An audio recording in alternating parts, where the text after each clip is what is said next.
পঞ্চগড় ও লালমনিরহাট সীমান্ত দিয়ে ১৯ জনকে পুশিন করেছে ভারতের সীমান্তরক্ষী বিএসএফ।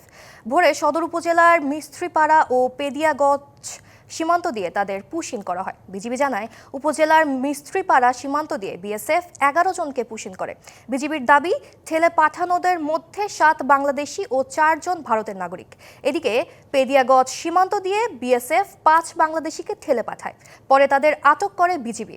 আইনি প্রক্রিয়ার শেষে বাংলাদেশিদের পরিবারের সদস্যদের কাছে ও ভারতীয় নাগরিকদের নিজ দেশে ফেরত পাঠানো হবে, জানায় বিজিবি।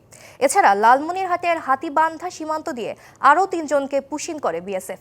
এ সময় স্থানীয়রা তাদের আটক করে ইউনিয়ন পরিষদে নিয়ে আসলে বিজিবি অবৈধ অনুপ্রবেশের দায়ে তাদের আটক করে।